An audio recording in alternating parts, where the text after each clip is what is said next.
Olá, pessoal. Vamos iniciar hoje a leitura de mais um livro, Sabedoria para a Vida Cristã, um estudo sobre o livro de Tiago, de Teston Gilpatrick, publicado pela editora Vida Cristã. Peço aí para que você que conhece o meu trabalho aí, aqui no YouTube, já deixa o seu like. Se você é novo aqui, se inscreva no canal. Temos mais de 25 livros lidos na íntegra aí, livros cristãos para o seu crescimento espiritual. E tendo alguma dúvida, peço para que você escreva para mim, meu e-mail está aí na descrição do vídeo, é ronaldozm@gmail.com. Terei o maior prazer de sentar e estudar a Bíblia com você. Se você mora longe, podemos fazer isso através de uma videochamada também, tá bom? Então vamos lá, entender um pouco mais desse maravilhoso livro que está aí no Novo Testamento, o livro de Tiago, Sabedoria para a Vida Cristã.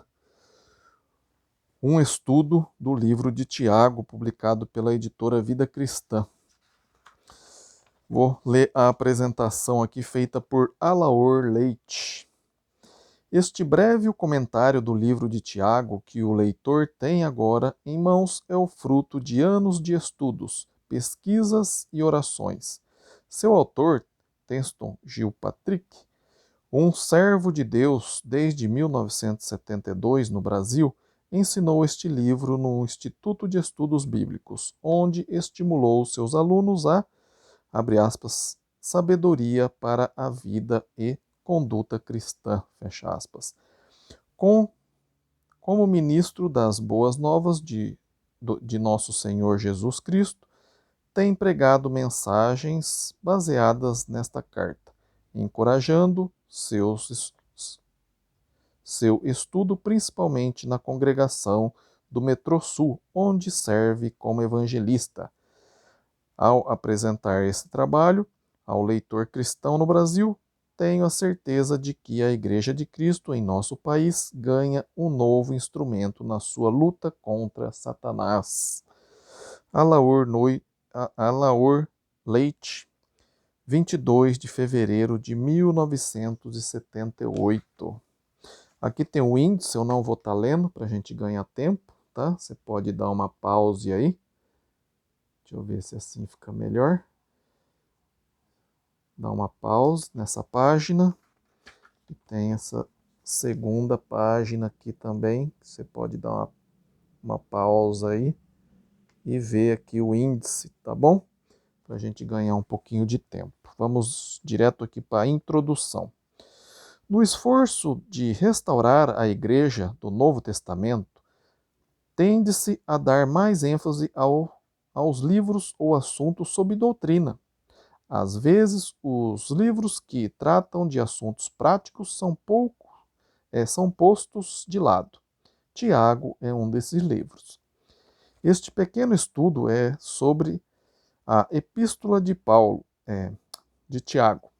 Considero este livro muito importante para o desenvolvimento da vida cristã.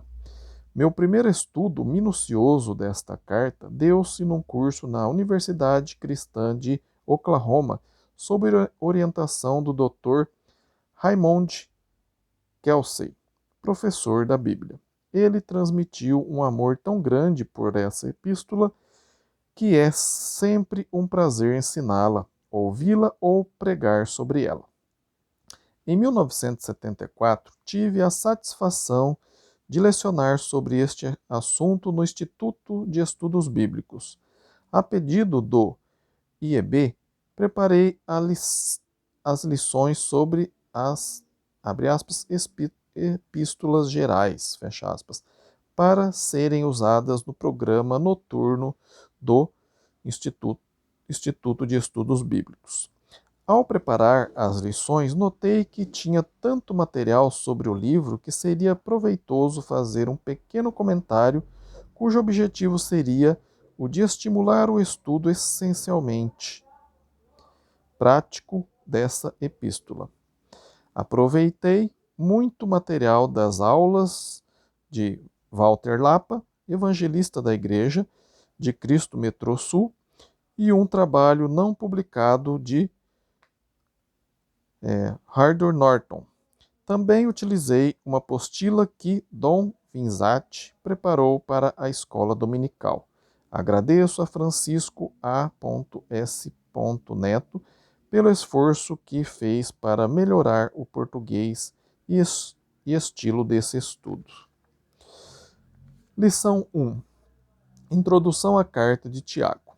A Carta de Tiago é um livro incluído nas chamadas Cartas Gerais. É chamado assim porque não foi escrito a uma igreja ou pessoa, como por exemplo as cartas de Paulo. Também os assuntos de Tiago são sobre as coisas práticas da vida cristã, ao passo que as cartas de Paulo tratam mais de assuntos de doutrina. Importância do estudo. Qualquer estudo de qualquer livro da Palavra de Deus é um estudo de valor. Uma das razões por que é importante analisar a carta de Tiago é porque, às vezes, a negligenciamos no estudo dos livros do Novo Testamento. Ficamos estudando as cartas de Paulo de manhã, ao meio-dia, à noite e nos esquecemos de livros como o de Tiago. Outra razão da importância deste estudo é por causa da má compreensão do ensinamento de Tiago. Martinho Lutero, um dos mais proeminentes reformadores, deve o fracasso parcial de sua reforma ao fato de ter desprezado a epístola de Tiago, dizendo que é, abre aspas, uma epístola de palha, fecha aspas. Dizia isto referindo-se ao fato de Tiago falar muito sobre boas obras, quando muitas passagens do Novo Testamento falam da salvação pela fé. Muitas pessoas pensam que há contradição entre o livro de Tiago e de outros escritores inspirados, mas, felizmente, não é assim. Vemos através deste estudo que a coisa é bem diferente e que o cristão deve estampar sua fé na prática de boas obras. Autor. Há várias opiniões sobre qual dos Tiagos do Novo Testamento escreveu esta carta. Há 3 possibilidades. 1. Tiago, filho de Zebedeu, apóstolo e irmão de João. O apóstolo lá em João o apóstolo, né? Lá em Mateus 4, versículo 21. Aliás, o apóstolo que também é o Tiago. 2. Tiago, filho de Alfeu, está lá em Mateus 10, 3. Apóstolo e também chamado pelo historiador Joséfo de Tiago o Justo.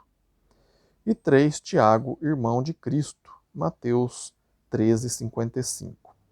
A maioria dos estudiosos concorda que o autor foi o irmão de Jesus. Em Atos 12, 2, Tiago, filho de Zebedeu, foi morto por Herodes. Depois disso, Pedro foi preso e, sendo solto milagrosamente, pediu que mandasse notícias a Tiago e aos irmãos. Veja lá Atos 12, 17. Tiago, filho de Alfeu, só é mencionado nas listas dos apóstolos. Isso indica que ele não era um homem muito influente e uma pessoa assim dificilmente escreveria uma epístola, né, ou carta. No Novo Testamento, achamos vários fatores sobre o autor, Tiago. Antes da morte de Jesus, ele não era crente. Veja João 7, capítulo 7, versículo 5. Mas depois da ressurreição, Jesus apareceu-lhe e talvez tenha sido convertido nessa ocasião. Veja 1 Coríntios 15, 7.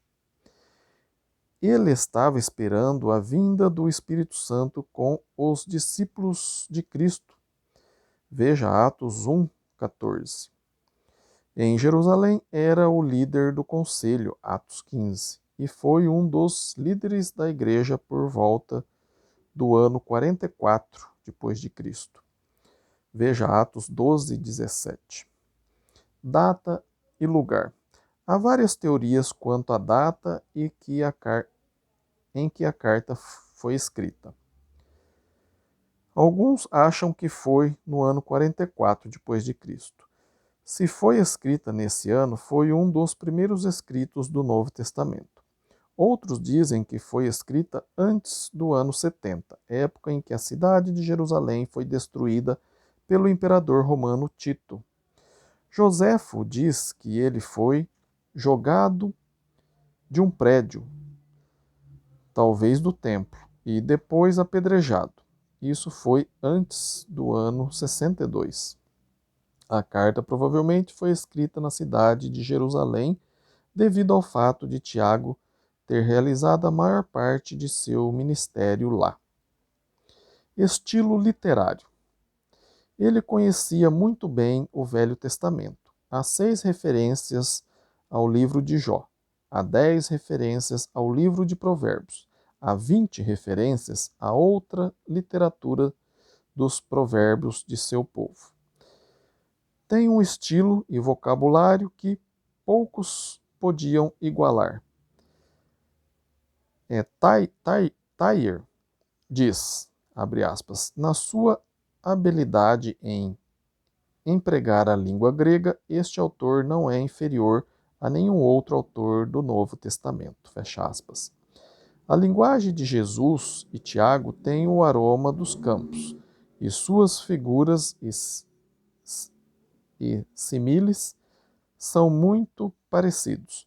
O livro faz 10 referências muito semelhantes ao Sermão da Montanha. Propósito. O livro foi escrito a fim de exortar os cristãos a evitarem os pecados, usarem sabedoria e perseverarem na fé. Ele quer demonstrar que as obras são a evidência à prova da fé. Por isso, nesse estudo, vamos considerar o tema Sabedoria para a Vida e Conduta Cristã. Perguntas. 1. Desse primeiro capítulo. Tiago é uma carta apócrifa, pessoal, católica ou universal ou pseudográfica? Qual dessas 3 é? 2.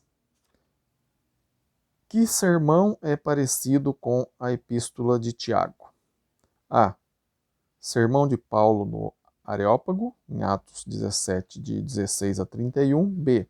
O sermão de Pedro no dia de Pentecostes, Atos 2. Ou C. O sermão do monte proferido por Jesus em Mateus, capítulo 5, 6 e 7. 3. Em que cidade Tiago foi presbítero? 4. Qual o tema do livro de Tiago? Então, volta o vídeo aí se você não sabe responder e responda aqui, né? Veja de novo aí o que eu li e responda. Lição 2. Sabedoria em tempos de provações vindas de fora. Tiago, capítulo 1, versículo de 1 a 11. Tiago era servo de Deus. Servo vem da palavra grega doulos, que quer dizer escravo. Esta é uma das coisas mais belas do cristianismo. Embora escravos de Cristo, somos as únicas pessoas livres do pecado. Todos os cristãos são escravos de Cristo por obediência voluntária e são livres da escravidão do pecado. Tiago, como servo de Deus, escreveu esta carta para ajudar os irmãos a serem servos de Deus. Escrito às 12 tribos da dispersão. Tiago 1, versículo 1. As 12 tribos na dispersão. Provavelmente refere-se àqueles judeus cristãos que moravam fora da Palestina. Para cada judeu, na Palestina havia 2 ou 3 na dispersão. Veja João 7,35, Atos 2, de 5 a 11. Dispersaram-se em 4 áreas: na Babilônia, na Síria, no Egito e Roma. Quem são as 12 tribos? Alguns acham que representam a nação de Israel. Outros acham que referem-se aos membros da igreja, tanto judeu como gentil. Veja Lucas, capítulo 22, versículo 30. Pode ser um desses, mas é certo que se refere aos cristãos judeus. Valor da provação. Tiago 1, versículo 2 a 4. Tiago começa sua mensagem aos membros da igreja com a expressão meus irmãos. É usada 15 vezes no livro. Tende por motivo de toda alegria. Veja 1 Pedro 1,6. Quer dizer, o que tem sabedoria, saber ter alegria quando as provações vêm. Os cristãos devem estar contentes. Veja Filipenses 4, 10 e 11. E não queixar-se. Veja Hebreus 12, 2, 1 Pedro 4, 16. O cristão passa por várias provações da vossa fé. Sabendo que há valor na provação, podemos crescer na fé. Veja 1 Coríntios 10, 13. O resultado da provação é que produz perseverança. O exercício da paciência elimina deficiências.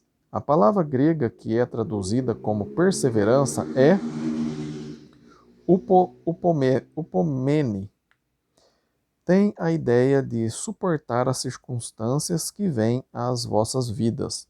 Tiago diz que o cristão perseverante chega ao ponto de ser perfeito.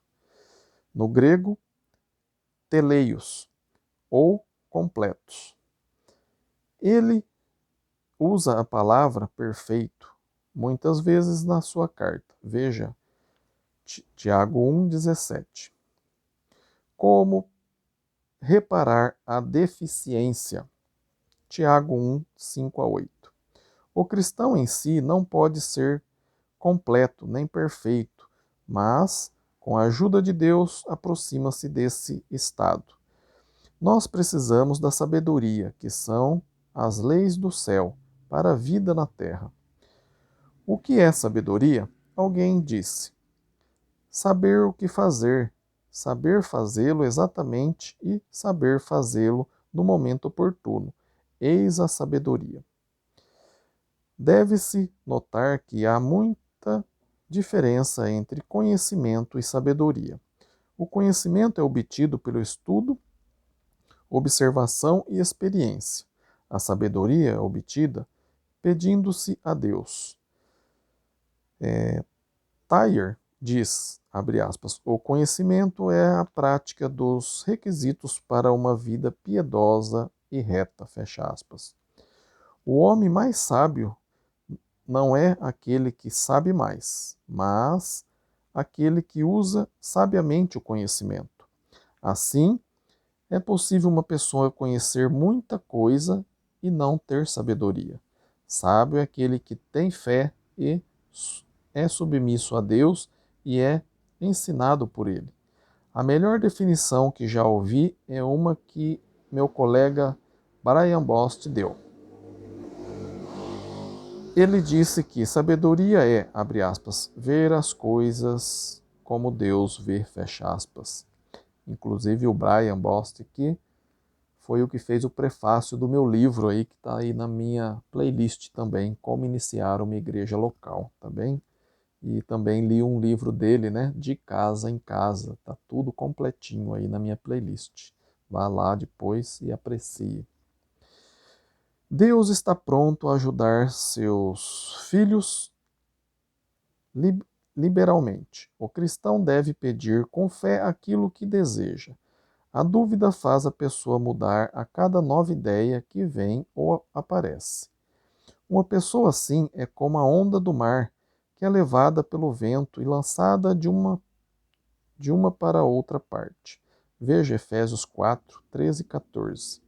Um homem assim é de coração dobre ou inconstante. O único livro do Novo Testamento que usa a expressão, abre aspas, ânimo dobre, fecha aspas, é Tiago. Veja Tiago 4:8. Um homem assim nada conseguirá porque é sempre instável, sem coerência espiritual. A pobreza não é um mal e a riqueza não é uma vantagem. Tiago, capítulo 1, versículo de 9 a 11. Há duas teorias sobre estes versículos. 1.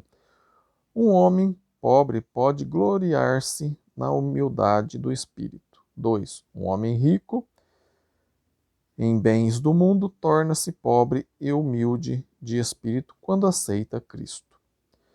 O ponto principal é a insignificância da riqueza. Rico ou pobre, o cristão deve ser humilde. O cristianismo traz a todo mundo aquilo que todo homem precisa. Veja Mateus 6,33. Tiago quer dizer que os cristãos devem fazer o bem em qualquer situação, seja na riqueza ou na pobreza. As riquezas passam como a flor da erva. Perguntas para essa lição aqui. 2. 1. Tiago diz que ele é apóstolo, pregador, servo, bispo.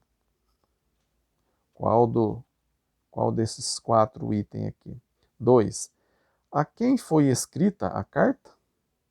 3. O que, abre aspas, a prova de nossa fé, fecha aspas, traz ao cristão? 4. Qual dos Tiagos escreveu esta carta? 5. Definir a palavra sabedoria. 6. Segundo Tiago, de onde vem a sabedoria? Como a recebemos? 7. Que tipo de pessoa é a de, abre aspas, ânimo dobre? Fecha aspas. Lição 3. Sabedoria em tempo de provações vinda de dentro. Tiago, capítulo 1, versículo de 12 a 18. Nos versículos anteriores, Tiago fala sobre as provações que vêm de fora, como problemas, perseguições, etc. Agora ele passa da provação externa para a interna. A tentação tem origem no interior do homem. Tiago trata, nessa seção, da provação que vem de dentro do homem. A recompensa da perseverança nas provações. Tiago 1, 12. Bem-aventurado o homem que suporta com perseverança a provação. Feliz é o cristão que pode suportar as provações. Essas provações servem como aprovação da nossa fé. O cristão que puder suportá-la receberá uma bênção de Deus, a coroa da vida. Tiago quer dizer que teremos vida ou imortalidade num lugar onde não teremos que suportar mais essas provações. A recompensa do cristão é o céu, o qual o Senhor prometeu aos que o amam, e é uma promessa de Deus.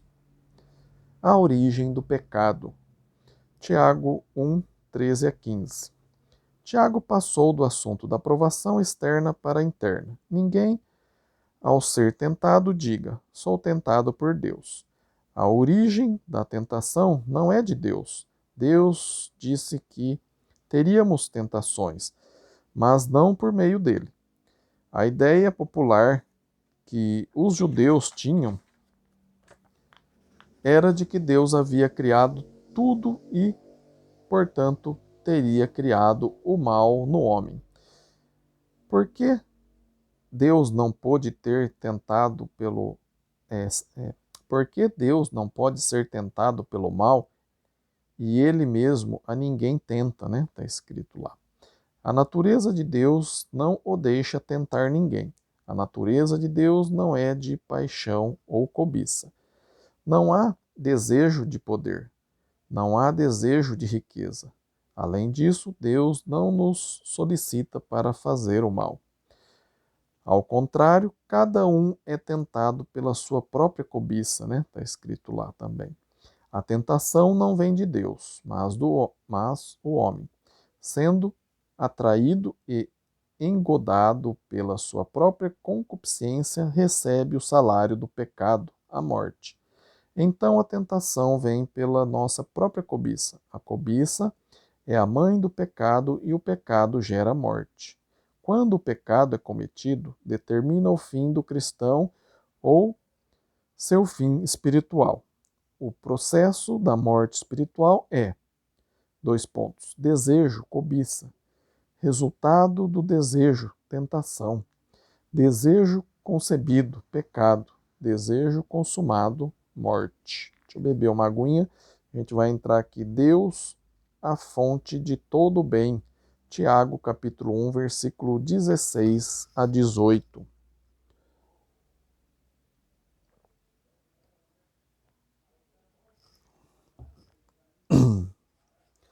Não vos enganeis, meus amados irmãos. Toda boa dádiva e todo dom perfeito é lá do alto. Está escrito lá. Há duas ideias aqui. O ato de dar. E 2, o resultado do ato de dar. Deus é o autor, a fonte, o doador de excelentes presentes. Os presentes vêm lá do alto, ou do céu, que é a habitação de Deus.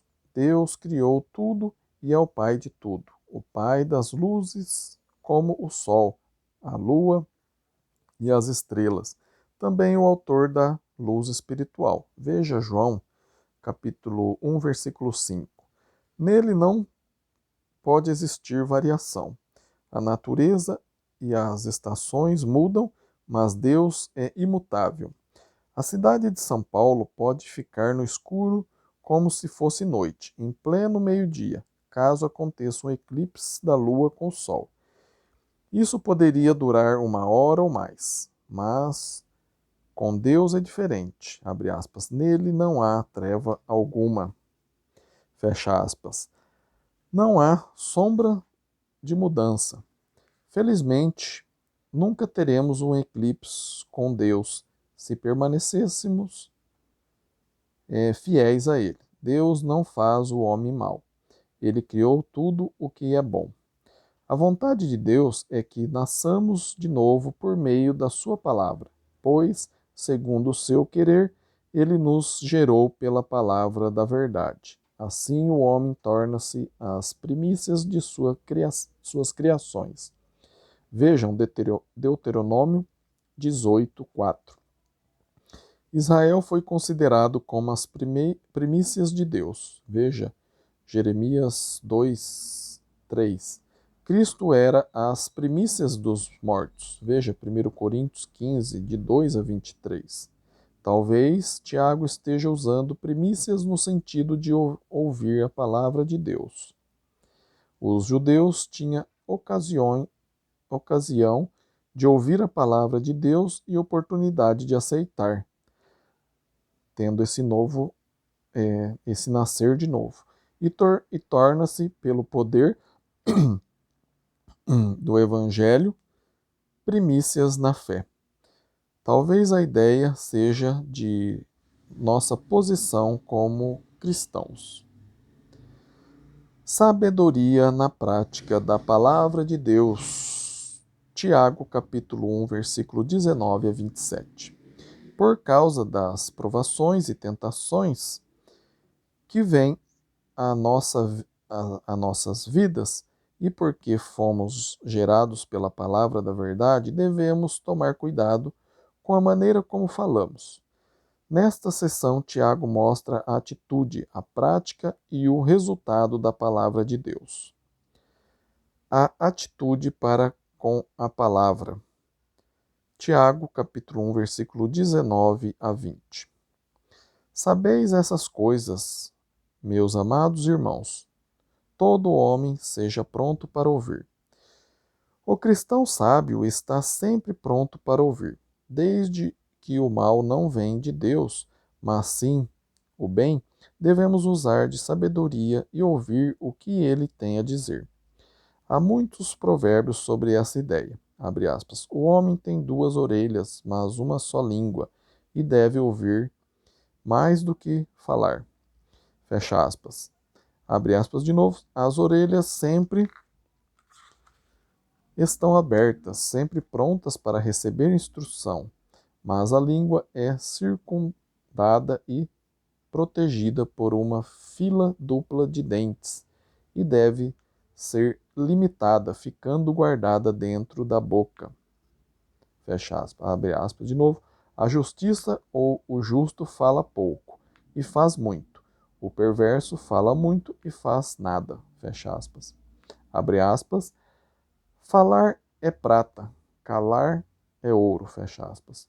Podemos falar apenas 125 palavras por minuto, enquanto quase todo mundo pode pensar 4 vezes mais que isso. Então, é importante que ouçamos. Os sociólogos dizem que os melhores conversadores do mundo são aqueles que ouvem mais do que falam. O cristão sábio é tardio para falar.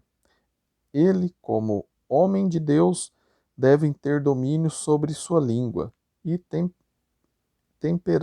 temperamento.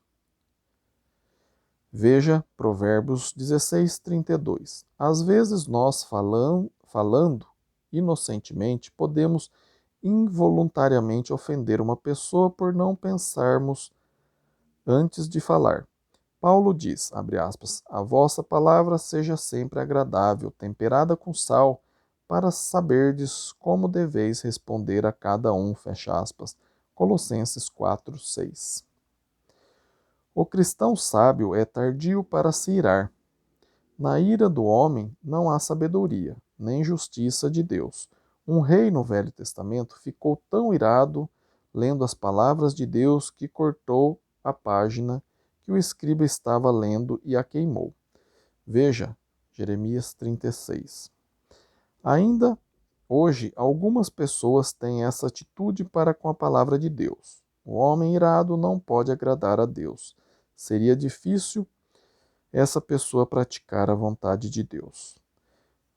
Porque a ira do homem não produz a justiça de Deus. Tiago usa a palavra justiça no sentido de obras, como as boas obras que são aprovadas por Deus. 1 João 3,7.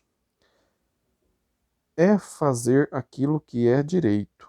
A ira nunca pode fazer a justiça de Deus. Perguntas para esse capítulo. 1. Quem é bem-aventurado? 2. Que tipo de coroa Tiago diz que vamos receber? 3.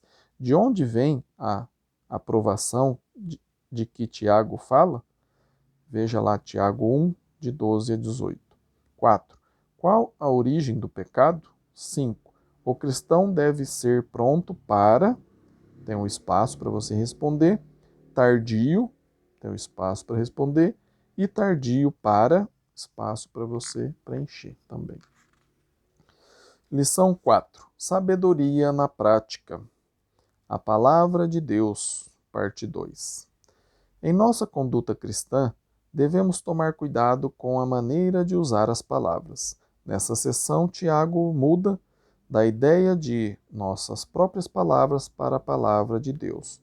O cristão tem que tomar cuidado com a maneira de usar a palavra de Deus também. A palavra na prática. Tiago, capítulo 1, versículo 21 a 25. Portanto, despojando-vos de toda impureza e acúmulo de maldade, acolhei com mansidão a palavra, 3 pontinhos. O sábio na palavra renuncia a toda impureza, ao acúmulo de maldade e a tudo o que é mal. Conta-se que Agostinho, antes de ser religioso, tinha vivido em adultério. Um dia depois de sua conversão, ia caminhando por uma calçada quando viu a mulher com quem vivera amaziado. Agostinho imediatamente deu meia volta e deu as costas àquela mulher. Ela se surpreendeu e correu para alcançá-lo, porém ele também correu. A mulher então gritou, abre aspas, Agostinho, sou eu! Fecha aspas. Ele respondeu: mas eu não sou mais o mesmo.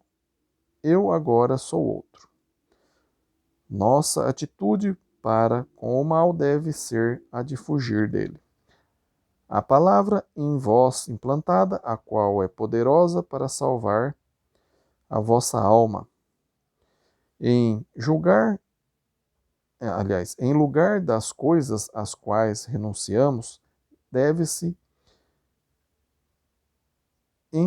enxertar a palavra. A palavra é implantada no interior do homem quando ele escolhe os princípios da Escritura como modelo para a sua vida. Veja Provérbios 3, versículo 1 e 2.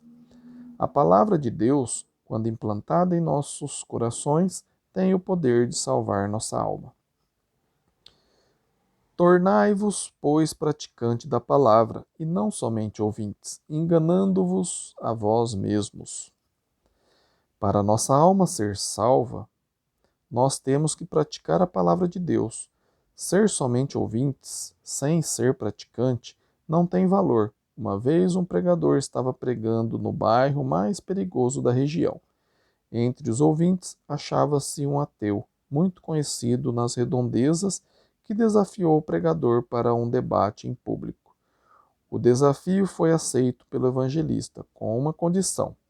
Pediu ao ateu que, no dia do debate, levasse um bêbado que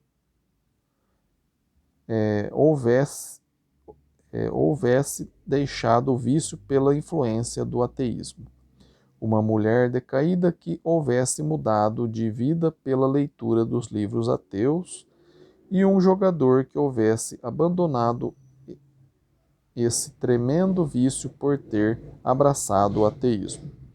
Em seguida, o evangelista disse: prometo marchar à frente de um exército de bêbados, mundanos e jogadores que abandonaram seus vícios para praticar a palavra de nosso Senhor Jesus Cristo. Fecha aspas. O ateu calou-se. A palavra implantada pode mudar vidas. A palavra praticada pode salvar almas.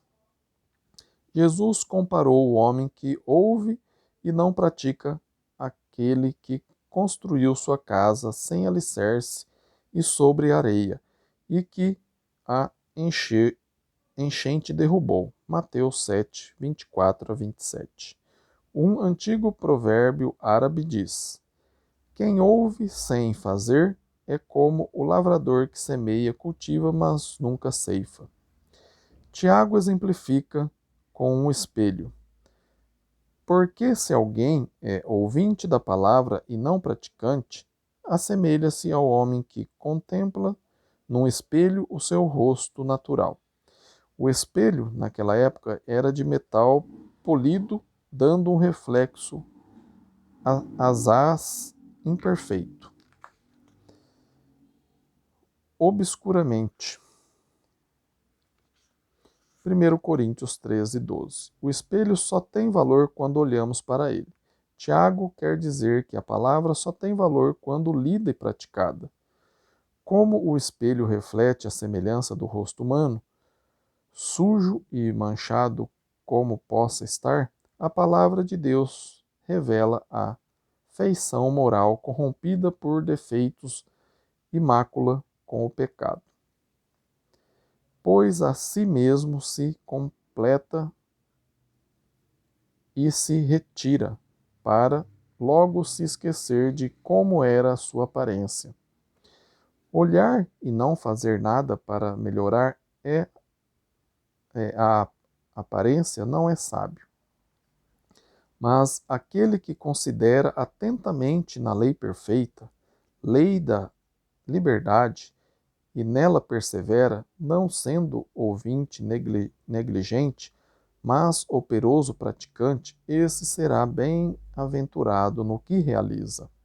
Mesmo que o cristão não esteja debaixo da lei de Moisés, veja Romanos 6,14, ele tem uma lei, a lei perfeita.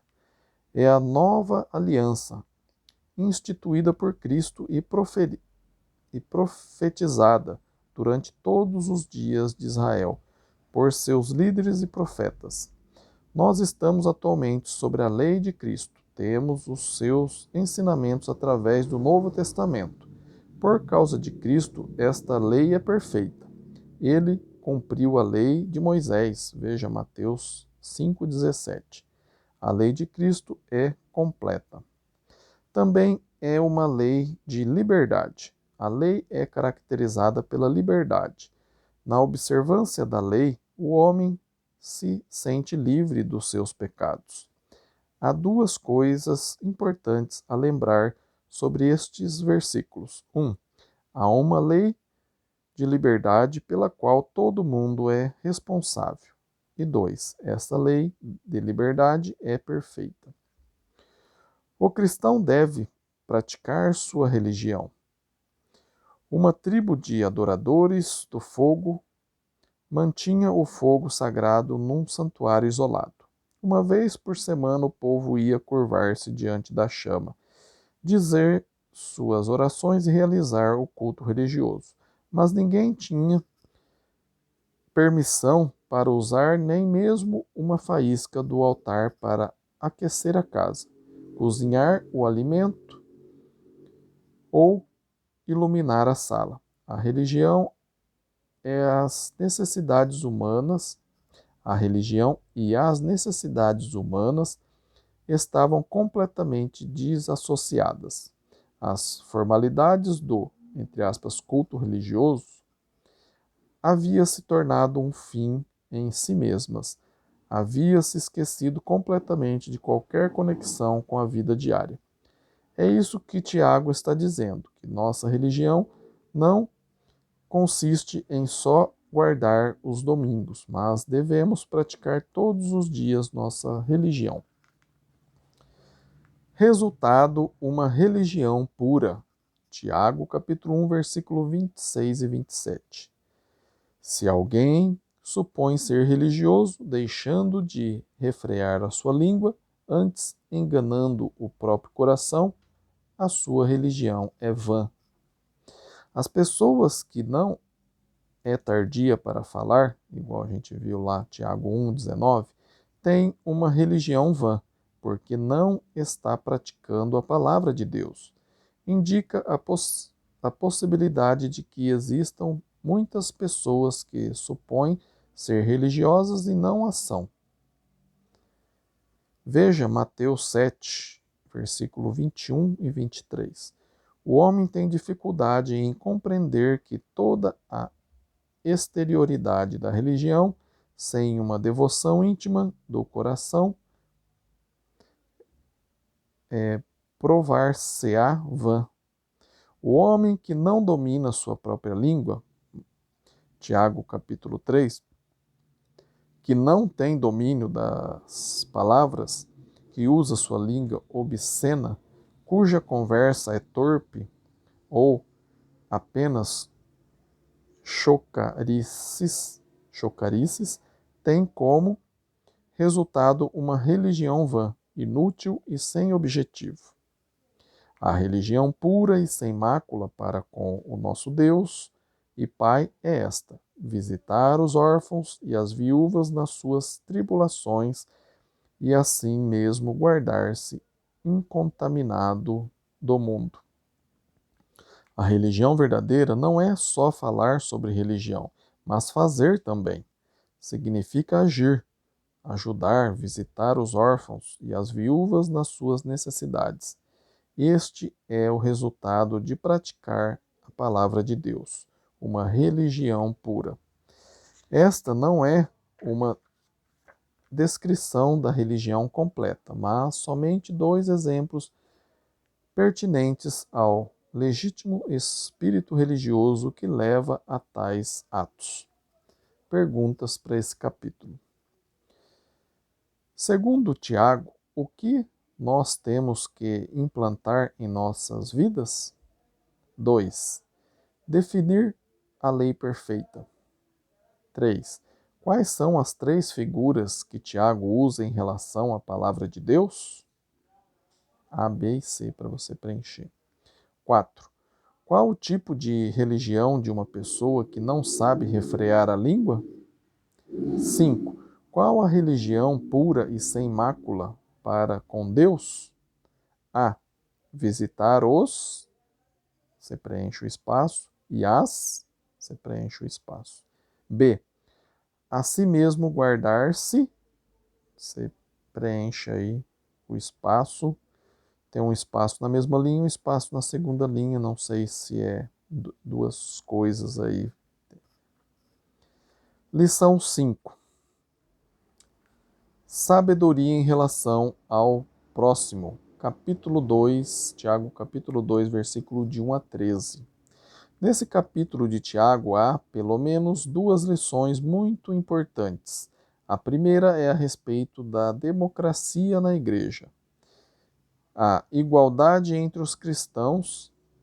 A segunda é a doutrina tão discutida pelos seguidores de Lutero, a fé e as obras. A advertência contra a acepção de pessoas. Tiago 2, de 1 a 13. Meus irmãos, não tentais a fé em nosso Senhor Jesus Cristo, Senhor da glória, em acepção de pessoas. Evidentemente, alguns faziam isso. Ele, contra um exemplo que provavelmente era muito comum entre os irmãos. Se, portanto, entrar na vossa sinagoga algum homem com anéis de ouro nos dedos, em traje de luxo, e entrar também algum pobre andrajoso, três pontinhos. Um rico e um pobre entraram na sinagoga. No Novo Testamento, a sinagoga era sempre usada pelos judeus como lugar de culto. Este é o único lugar no Novo Testamento onde a sinagoga é aplicada à igreja. Um homem rico entrou na igreja para assistir ao culto. Ele tinha anéis de ouro nos dedos. Um poeta daquele tempo, chamado Marcial, conta que os homens ricos usavam até 6 anéis em cada dedo. Outros usavam anéis de acordo com a estação do ano. Anéis pesados no inverno e leves no verão. O homem foi convidado para um lugar de honra. Os fariseus do tempo de Jesus gostavam, abre aspas, das primeiras cadeiras nas sinagogas, fecha aspas. Mateus 23, 6. Entrou também um homem pobre. Foi-lhe dado um lugar no chão. Felizmente, hoje em dia, nós temos cadeiras suficientes para que ninguém precise sentar-se no chão. Mas às vezes acontece deixarmos de cumprimentar uma pessoa pobre que vem ao culto e às vezes deixamos de falar com alguém porque sentimos repugnância pelo seu mau aspecto. Devemos ficar certos de que isso não agrada a Deus. É pecado fazer acepção entre as pessoas. Quem faz distinção arroga-se como juiz. Tiago cita várias razões pelas quais é pecado fazer acepção de pessoas. Em primeiro lugar, ele diz que escolheu Deus aos pobres desse mundo para serem ricos na fé.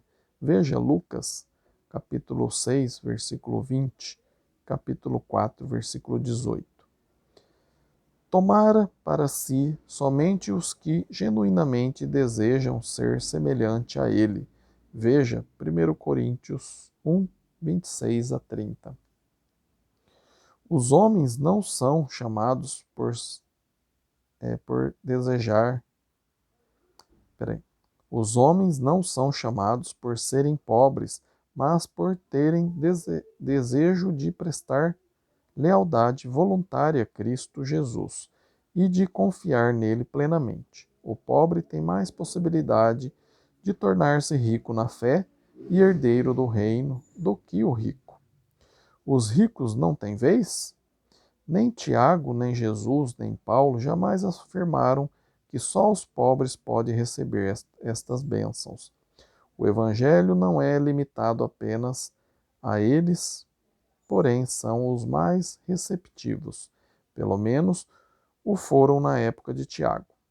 Sem dúvida, é mais fácil um pobre tornar-se cristão do que um rico.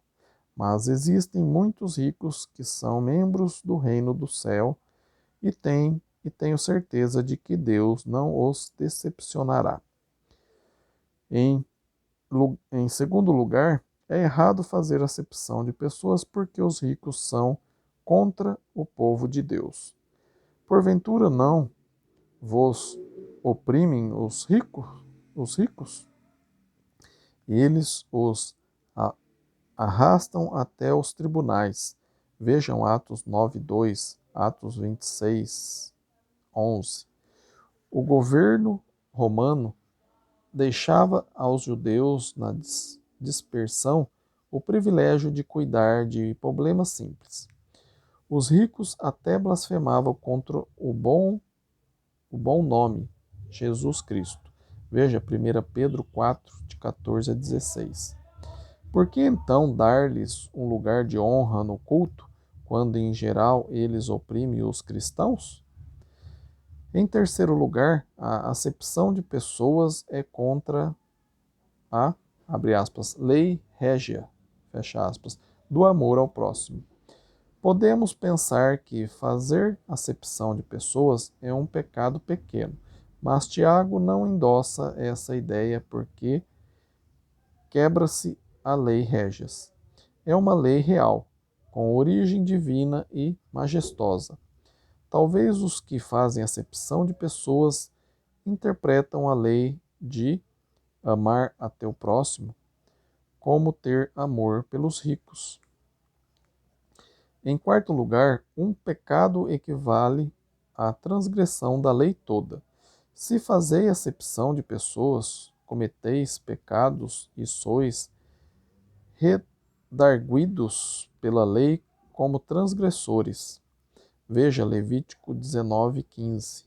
Quebrar uma parte da lei é quebrar toda a lei. Veja Mateus 19:16.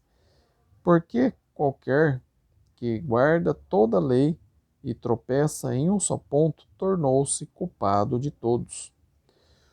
Uma roupa é considerada rasgada se estiver rota num único lugar.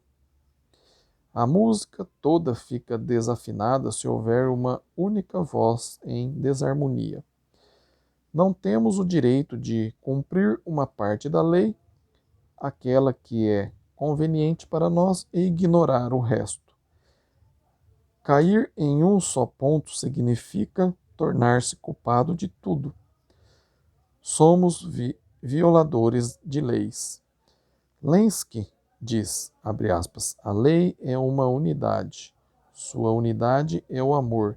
Violá-la num ponto é violar o amor como tal, o seu todo, fecha aspas. Assim como uma pessoa que tinha uma pequena parte do pulmão afetada é considerada tuberculosa, o mesmo se dá com uma pessoa que tenha cometido um só pecado. Parece que a razão apresentada como justificativa para a acepção de pessoas é, abre aspas, só quebrando uma lei, fecha aspas. A pessoa que faz acepção de pessoas age como juiz, mas a lei da liberdade, o Evangelho ou os ensinamentos de Jesus, julga a pessoa como ela realmente é, porque o juiz será sem misericórdia sobre aquele que não fez misericórdia, e a misericórdia triunfa do juiz. Quem não manifesta misericórdia será julgado sem misericórdia. Perguntas para esse capítulo 5. 1.